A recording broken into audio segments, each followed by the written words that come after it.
now I want to take it over to my panel, and I want to get their reaction to this case and the details of the case. And I'm going to start with you, you, Daniel. I honestly, personally believe that if it were the other way around, and if it were me and I turned 18 by having a sexual relationship with a underage girl, that they would throw the book at me. It's a lack of discretion on her part to not realize that this was going to happen. I mean, I feel sorry for the fact that it was that the other girl's parents were malicious in their mentality as to how they went going about it, but that is the law. If it were me, they would throw my ass away in jail relatively quickly. It's technically, if you're under 18, you can have relations with someone who's the same age or younger. The moment you're over 18, or the moment you're 18 and over, you cannot do that.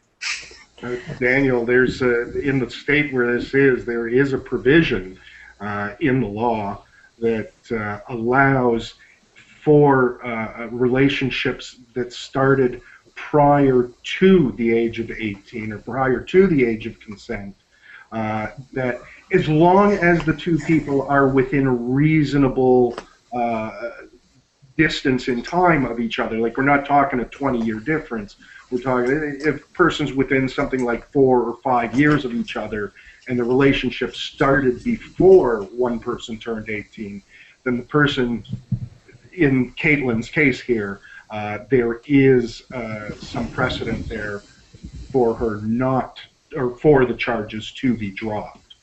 I live in a state that they're looking for any excuse to start a lynch mob, so that's a different ball of wax.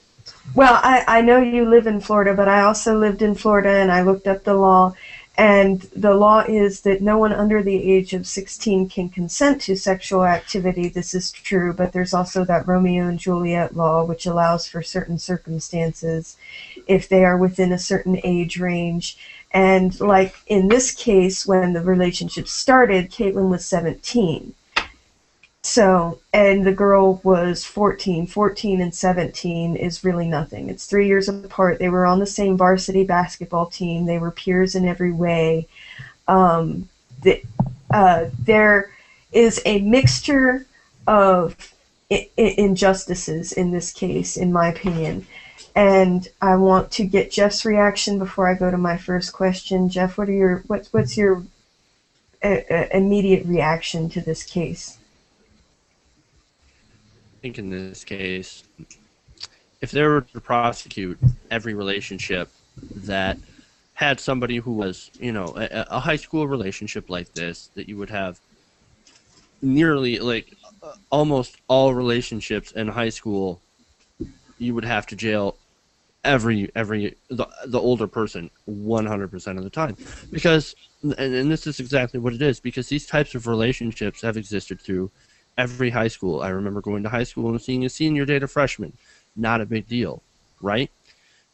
And you know, you see the same thing in high schools all over the United States. So I really think that there's something a little bit more to this than just the fact that they're, you know, just the fact that one person was a little bit older.